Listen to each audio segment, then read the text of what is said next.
Hello, everyone, and welcome to our Conflict Resolution and Labor Negotiations course. I'm happy to be your instructor. My name is Dr. Gabriel Telleria, and for this week, we're going to be kicking off our course with Chapter 1 of one of our texts, one of the texts we're going to be using, and that is the Eisenhart and Spangle text. As you know, we have 2 textbooks required for this course. So for the first half of the course, we're going to be using this text. For the second half, we're going to be using the Najita and Stern textbook.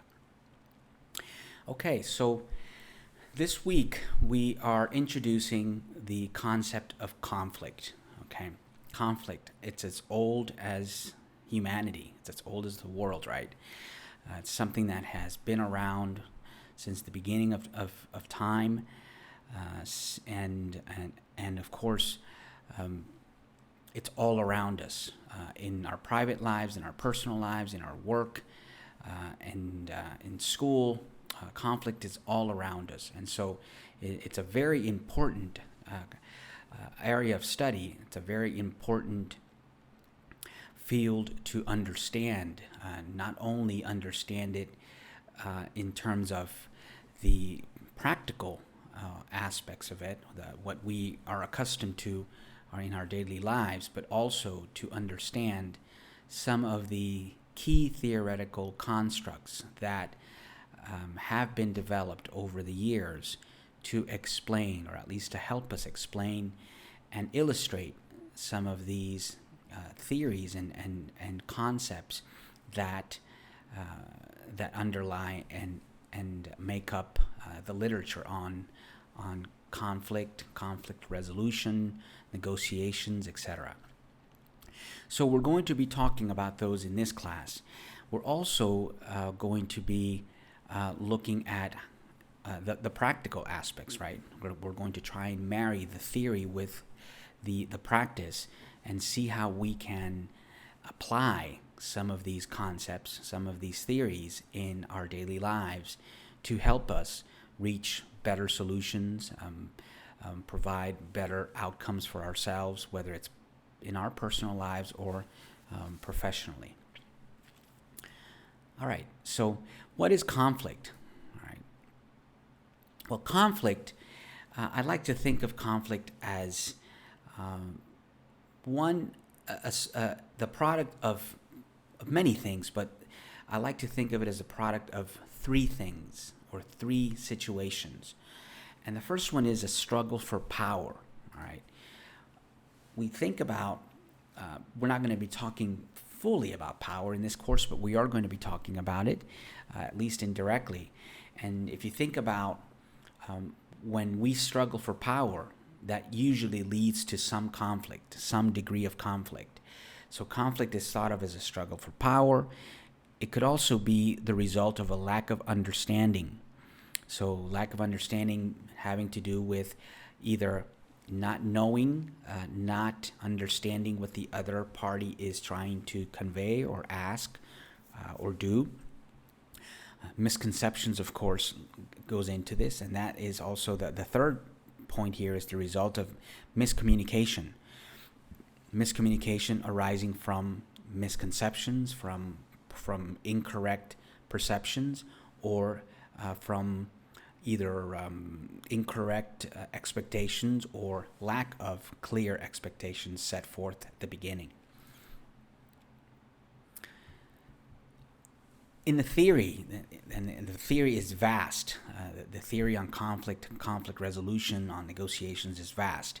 And so we're going to be, this class is theory driven. So while we're going to try and make it as applicable as possible, but we do have to emphasize the theoretical construct behind conflict. So very briefly, we have some definitions of conflict from different theorists that study conflict. For example, we have here Bush and Folger say that conflict exists because of a real or apparent incompatibility of parties' needs or interests.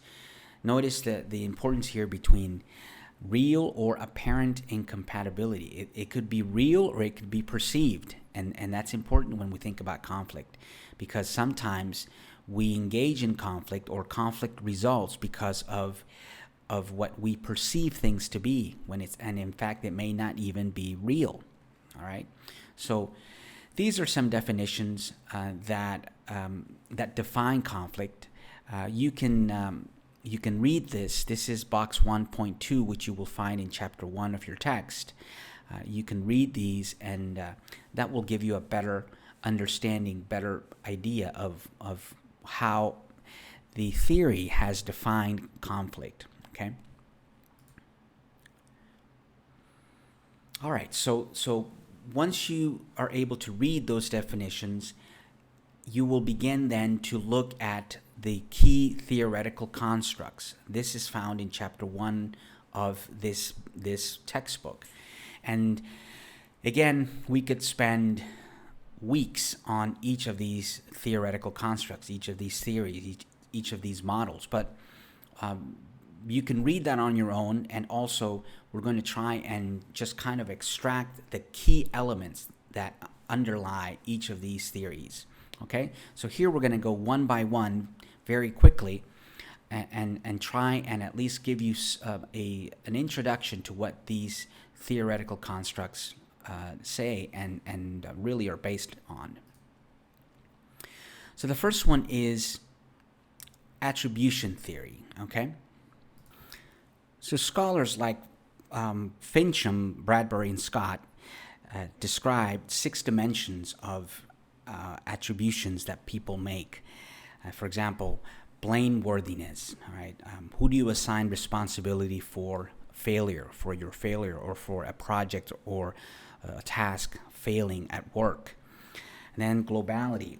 This is the cause of a problem, whether seen as narrow and specific to a situation, or if it's something that explains many situations. So is it specific to you or to a situation, or is this something that we see readily all the time? Intent, belief that conscious decision or planning was involved, right? So was this intentional? Was the action intentional? Locus is all about assumptions about where the problem lies. Selfishness is the belief that motives are self-serving.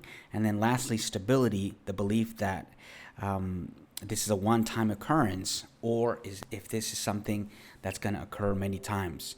So what are you attributing the conflict to? That's really the idea behind attribution theory, which attribution theory stems from the idea that we attribute these dimensions and the causes, the intent, the stability, on our own experiences, on our previous experiences, and our cultural differences too. These also play into how or where and to whom we attribute conflict. Then we have equity theory. Okay, and equity theory is a theory based on distributive justice. Okay, and it has all to do with perceptions of inequity or imbalance. All right. Were we treated fairly at work? Were we evaluated fairly by our supervisor? Are we being fairly compensated? This is where equity theory is useful sometimes, and we as individuals have a need to restore equity. So that's kind of our driving need in this theory, is that we seek to restore equity when we feel or perceive that we have been treated unfairly or unequitably. Okay? And then there's field theory. Field theory is based on the seminal works by Kurt Lewin.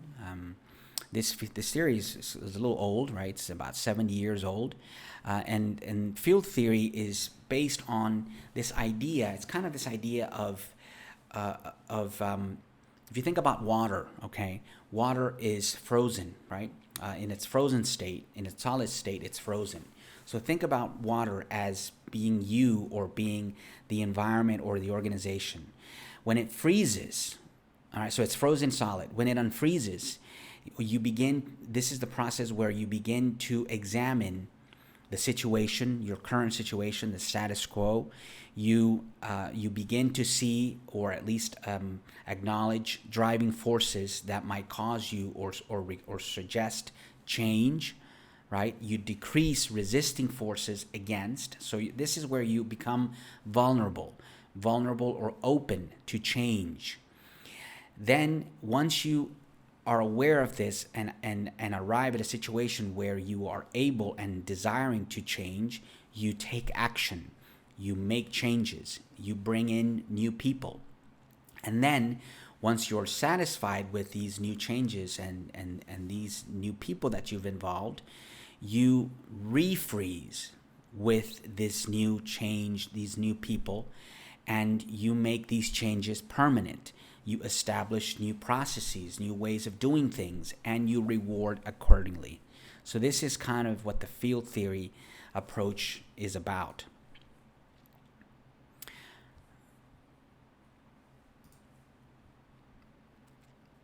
Then we have something called interactional theory. And interactional theory is it's very simple. It's based on this idea that interactions influence perceptions. So it's the more that you and I interact with each other, that interaction will generate, from an initial perception, it will generate feelings, thoughts, ideas, expectations, value judgments, etc. So this interaction influences our perception of our boss, our spouse, our children, our neighbor, our political opponent, okay?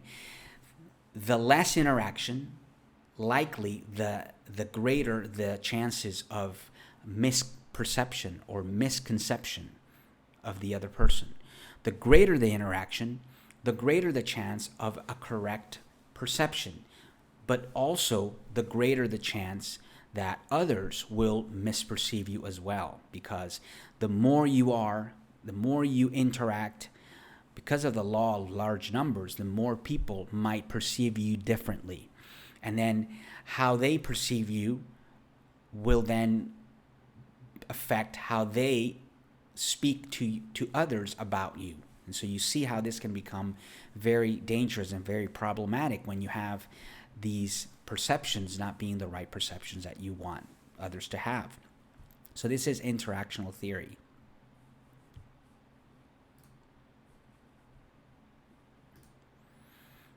Then we have phase theory. Phase theory is interesting. It's based on the idea that conflicts develops in phases. And this phase theory is actually being used a great deal to study political processes, right? Because political processes tend to occur in phases. And so you're taking the initial phase or the initial situation and then seeing how it evolves, how it goes from one situation or one phase to the other. There's two, for this class at least, we're going to be looking at two authors, two researchers that study phase theory. The first one is Rummel, and Rummel believed that conflict passes through predictable phases. The first one being your attitudes and objectives. So this is called the latent phase. Your objectives, what you want to accomplish, what is your goal, and then what is your attitude. This has all to do with the maturity level of workers, for example. And so you have this initial attitude and objectives. Then you have something happens, an event or something, and you become triggered by an event. This could be an event that affects the entire society, an event that affects an organization, or an event that affects you, or a situation between you and another person. So you become triggered by an event. Then, once this happens, you act. So you use force and threats to either squash the opponent, right? So to balance the power, you want to regain whatever power you lost from that event. So you use force and threats to regain that balance of power. And of course, as it often happens, that use of force and action by you will cause a reaction by somebody else. And that's going to further trigger another confrontation. And this is the phase, the step of disruption. We call it disruption. So these are the predictable phases that Rummel speaks about. And then you have Walton. Walton's model is a simpler model. It's a two-phase model. In his model, he believes that in the first phase, the differentiation phase, parties raise the conflict issue. So, for example, you are negotiating with a competitor on prices and quantities, right? So you raise the conflict issue. You clarify your positions. Maybe you're selling your house. Okay, this is what I want to do. You raise the conflict issue. You clarify each of your positions, right? This is where I stand. This is where you stand. You discuss the reasons behind the position to provide a little bit more in the way of background information so that the other party can at least understand where you're coming from. And then once you've done this, leads to the integration phase, which is where parties actually solve the problem. So it's a simpler phase, a simpler phased model, but it still leads you to the same place, right? Which is trying to find a solution to solve the problem. Then you have a very complicated theory, and this is the psychodynamic theory. And of course, it's complicated because it has Freud in there, right? Not the biggest fan of Sigmund Freud, but he was intellectually an important scholar in psychology, right? And so Freud, Adler, Hall, these are the individuals that are most of the time associated with psychodynamic theory. And the idea behind this theory is that people approach problems from an internal unconscious state. So, and this has to do with our anxiety, with our ego, right? With fear, having to do with fear or guilt. So, how we solve or how we enter into a negotiation or a problem at work or at home, according to this theory, has to do with how anxious we are about the situation, how afraid we are about the outcome, how guilty we might be about what we did, right, or about what we are about to do, right? So this is kind of that idea. And there's a phenomenon associated with the psychodynamic theory called displacement. Displacement is something that you probably heard about, or maybe even have engaged in. We just don't know, right? Most of the time, most of us don't know that we've done it. But what is displacement? Well, displacement is when, say, for example, your boss really lays in on you. Gabe, you're not doing your work. You need to be doing your work better. You're spending too much time on social networks, whatever. So your boss really lays in on you. Then what do? Right? You go home and you take it out on your family, right? Your wife and your kids. So what does your wife do? She takes it out on the children, on your kids. And then your children go out and play and they take it out on a friend, right? And so you can see kind of, this play out, and this is displacement where something happens and it triggers the actions of another person, and that those actions trigger the actions of yet another person, so on and so forth. And you end up with this displacement theory where we really are reacting to something that was done, a harm that was done to us, and we're taking it out on somebody else. You can see that this is very, very common. We do this a lot, unfortunately, in our personal lives, and often we also do it in our professional lives as well. Then we have social exchange theory. Social exchange theory is based on the idea that people make choices based on self-interest. So social exchange means, I give you something for something, right? It's kind of like a reward punishment type of theory. Sometimes it's it's a market, kind of a market driven or a market based theory, because it has to do with self-interest, right? And people in the market and in economics act on self-interest. And but you know, and it's simple, yet it's complicated because it's not easy to come to understand our perceptions of cost and benefits. Sometimes these perceptions are skewed or misconstrued or simply incorrect, right? How much should we earn? How much are we worth versus how much our employer thinks we are worth, right? So this is a misperception or misconstruction of how much we are worth versus how much our employer thinks we're worth. And this can lead to conflict. So, you know, how do you solve it? Well, maybe this is where market type trade-offs might come in. You know, maybe your employer says, listen, I know you're worth more, but I'm only able to pay you this much, but I will throw in a bonus, maybe end of the year bonus, or, you know, something else, or maybe a company car, or maybe throw in something that maybe benefits, maybe a little better on the 401k. I mean, employers will try to find something that they can find useful, where they can compensate for somebody else.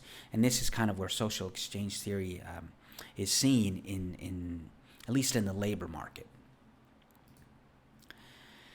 Then we have systems theory, and this one is complex, and of course it's complex because of the individuals that are mostly associated with this. For example, Talcott Parsons.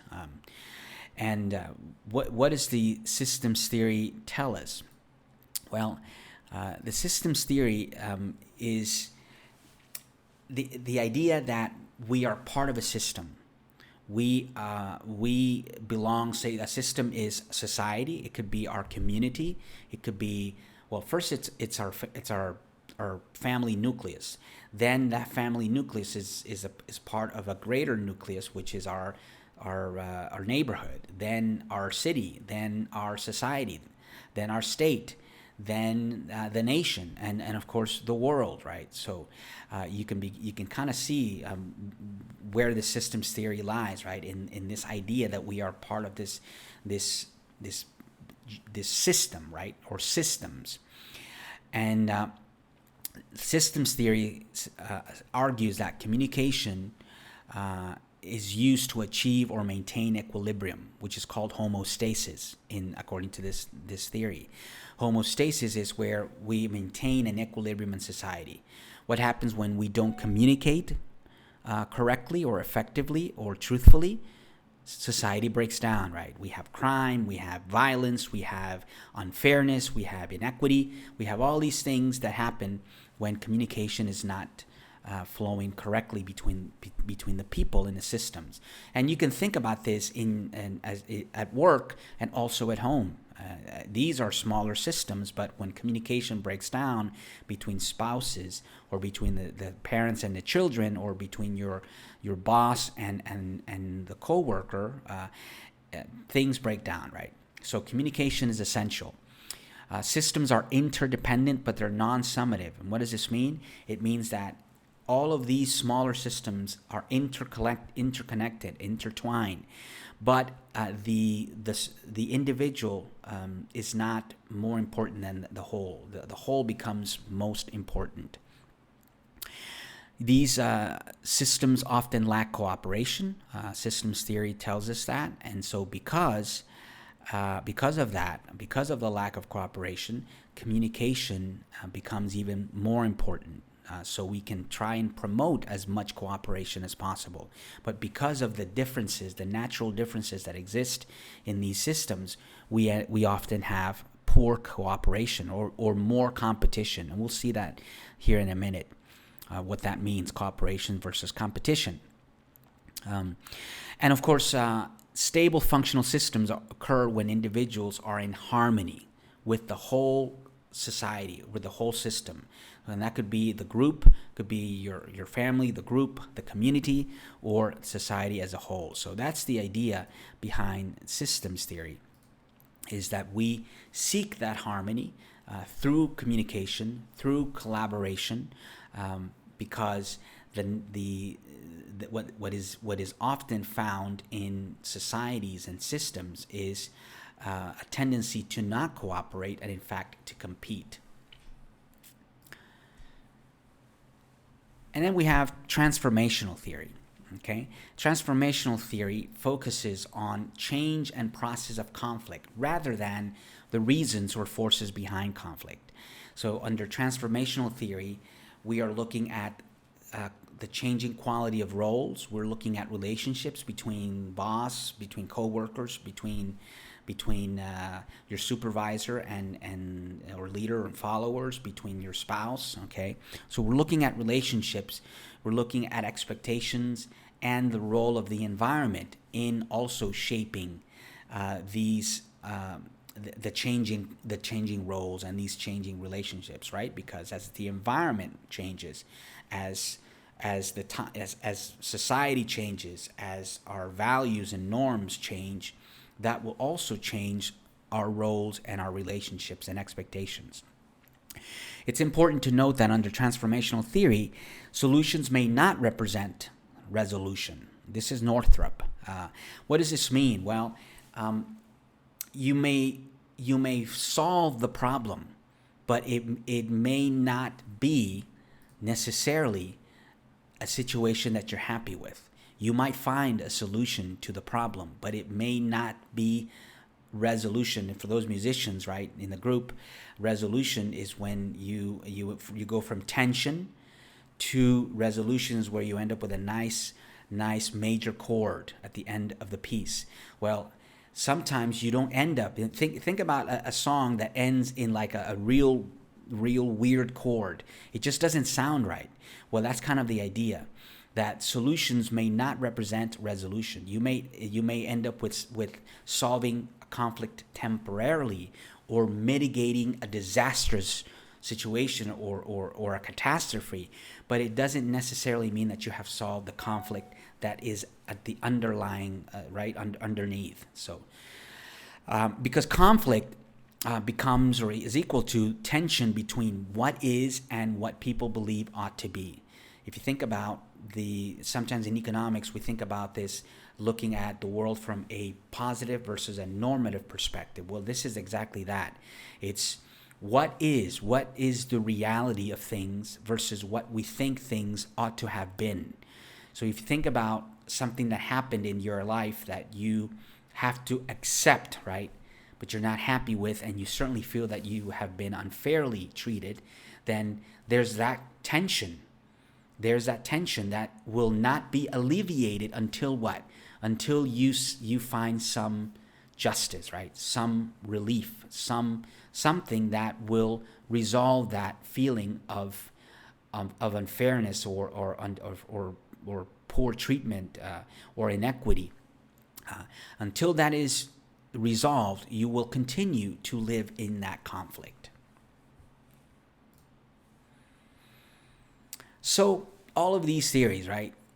How do we make sense of them, or how do we put the theory into practice? Okay, well, one way is to focus on the escalation.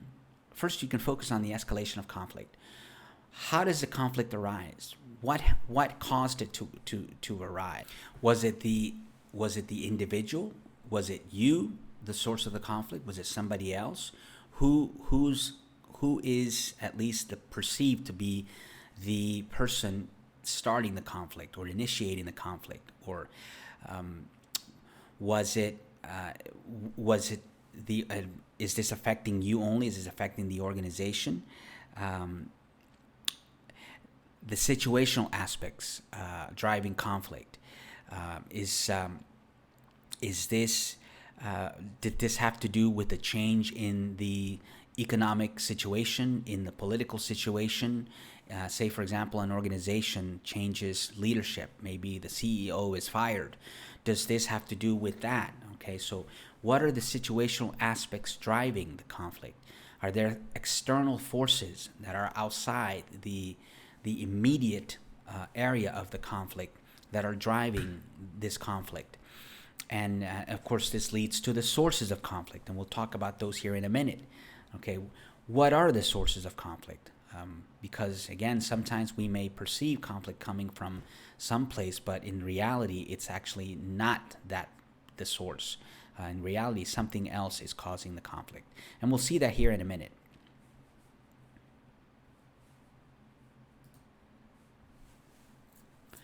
Okay, so what are the sources of conflict, or what are at least some of the key areas or key sources of conflict?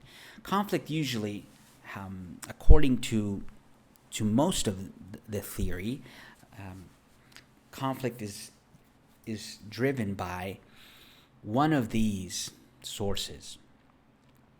It could be interests, right? People have different interests. They have conflicting interests. Maybe you want the same position with somebody else. That immediately creates conflict. Maybe the procedures that are being used to decide who goes on the company trip to Europe. Maybe those procedures are causing conflict because you don't agree with the selection process, for example. Maybe there's a lack of communication between you and your supervisor, and that's the source of conflict. Maybe you're having issues with your team because they don't understand you, or they don't understand where you want to lead them. Okay. Maybe there's the source of conflict is a relationship, and it could be you having a relationship with a third party that might be causing strain or tension between, say, you and a friend or your spouse or somebody at work. And maybe it has to do with values. Okay, often when people don't share the same values, they end up in conflict, right? And this we see this all the time in politics. We see it in world politics. We see it between countries, between peoples. Values are very powerful, and they often lead to tremendous conflict. So these are some of the sources of conflict. Now, you also, with conflict, you often end up with, because you have these sources that and then how do you go from the source to the actual conflict? Well, it has to do with these conflict spirals, right? And these conflict spirals are, it's kind of like something happens and then it just spirals like a typhoon or a tornado, and it just spirals out of control, right? So you begin with your experiences, result from incidents and perceptions, right? You perceive something from somebody else. You perceive the actions or lack thereof from somebody else. That immediately generates a feeling, an emotion, right? Negative thoughts and emotions drive behavior. So that feeling of neglect, of being dissed, right, as we say in the lingo. So feeling of neglect, feeling of being left out, feeling of discrimination, feeling of not being compensated correctly or judged unfairly, whatever the case may be, those feelings will then lead to action. It leads to behavior, okay? And that behavior will be seen and felt and then perceived by others. And that's going to provoke negative reactions for others. And those reactions are going to produce reactions to your reactions. And that is going to ultimately lead to a conflict situation. So these are called conflict spirals. Also, when we think about conflict, conflict is the product of collaboration versus competition. We seek, or at least should seek, to collaborate with our peers, to collaborate with our coworkers, to collaborate with our foes, even, right? To try and find solutions to avoid war, to avoid armed conflict, to avoid rioting, to avoid anything that will lead to an undesirable outcome, or violence, or loss of property, or harm, right? So how do we avoid this? We do it by promoting collaboration and trying to stay away from competition in the bad sense of the word. And so, but it's not easy, right? And so, what does this mean? What does this mean? Well, it's kind of this idea. It's changing your perspective on things. Am I a person that will keep information from others, or am I willing to share information so that we both can find win-win situations, or find an outcome that will be pleasing and acceptable for both? So how we use information, if we just want it for ourselves, or if we are able and willing to share it. So that's one aspect of collaboration versus competition. Those that are very competitive tend to not share or want to share their information. Are we concerned about others? Are we only concerned about ourselves? Okay. Do we focus on the similarities that we have between ourselves and our counterparts, or between ourselves and our enemies, right? Or political adversaries? Or do we find similarities? Do we seek similarities, or are we always stuck on the differences? Are we willing to trust, or are we immediately suspicious, or initially suspicious, right? Or overly suspicious? This has to do with how much we seek collaboration versus competition. Of course, power dynamics, right? How do we use power? Do we use power for influence, or do we use power for coercion? Two different ways to use power and have very different results. And of course, are we willing to help others or not? And then in this sense, do we focus on the needs of individuals, on the needs of the organization, on the needs of our country, or do we focus on our rights only, right? You know, when you focus only on your right because it's your property, because it's your right, you kind of overlook sometimes the importance of the needs, which is associated with collaboration. And by doing that, you're likely to find much more opportunity for collaboration, for appeasement, and for more win-win situations, as opposed to not.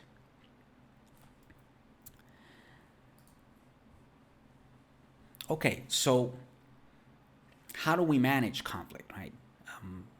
What do we do about it? We can only try and mitigate conflict.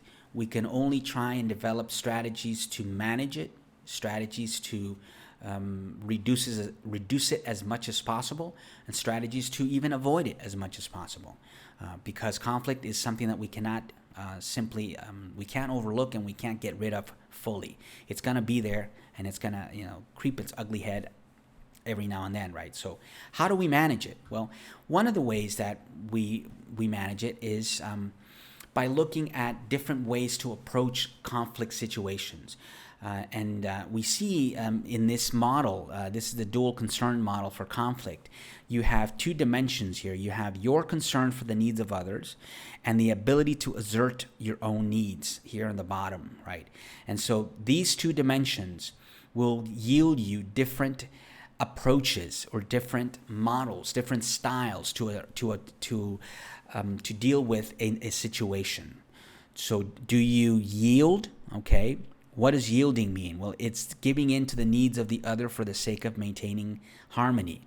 What situation would be appropriate, or where would yielding be appropriate for X situation, right? So you yield for the sake of harmony. Sometimes you avoid conflict by withdrawing from it or ignoring it, right? Sometimes the best way to avoid a fight is to not be there, right? And we hear this all the time. So avoiding conflict is one way. Then there's compromise, right? Compromise is what we seek in politics and in geopolitics, right? Trying to find a win-win for both parties.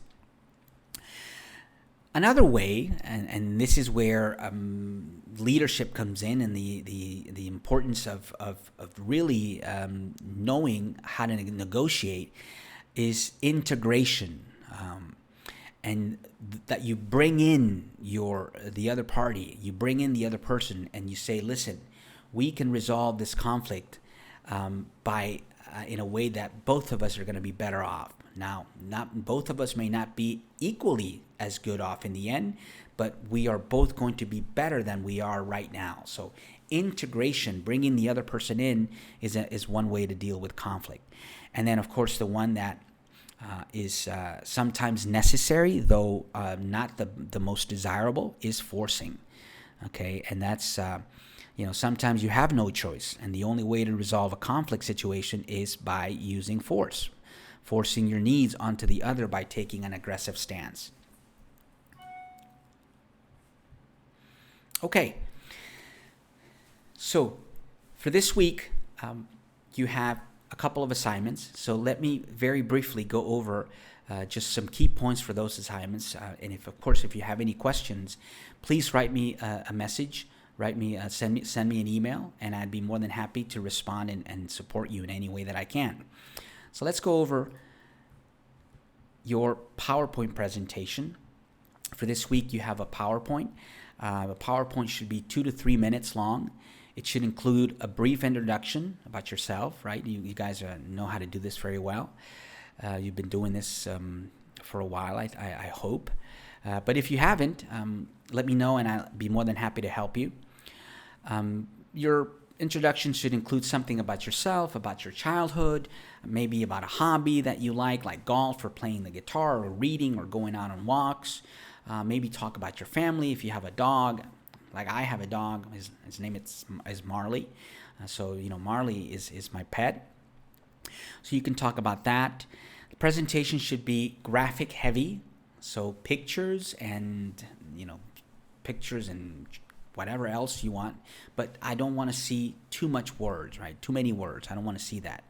And I also, I'm a stickler for reading. I don't want to see you read your PowerPoint. That's the big no-no. So please avoid that. And then once you've prepared your PowerPoint, you can host your PowerPoint on YouTube or Vimeo, right? So I use Prezi, and then I load it up to YouTube, and it works for me. And then don't forget, once you have uploaded your PowerPoint to Blackboard, don't forget to respond to 2 of your colleagues. Now, if the class is very small, that's going to be a challenge, but do the best you can, okay? All right, and then your week 1 journal entry, and for this one, this is the one that I guess you can call it the big assignment. This is where you are to reflect on the theories and concepts of week 1. Okay, remember, by the way, to type directly into the journal box and not upload a Word document. So please type directly into the box. So reflecting on the theories and concepts of week 1 and my lecture, by the way. So please incorporate some of the stuff that we talked about in my lecture if you can. Briefly reflect on the most recent presidential election, okay? So think about this last presidential election. Did you feel the conflict in the news or society? Did you have a conflict with your friends or family or coworkers, maybe? I don't want to know about your particular political position. That's not necessary. What I'm mostly interested is the concept itself, okay? The type of conflict, the concept itself, and then, how did you resolve it, or what ensued from it, So focus on the conflict itself, okay? And then using my lecture, the videos and theories from the chapter, briefly describe 3 concepts and apply them to the situation you identified in the reflection. So If you're going to use a theoretical construct, maybe you use phase theory, okay, or whatever you want to use, but three concepts from what we talked about, and apply them to the situation that you've identified in the reflection. Okay? Alrighty, and last but not least, I hope you enjoyed this week. I hope you've enjoyed this presentation. Have fun, be creative, and as always, have a great week, and God bless you all. Thank you very much.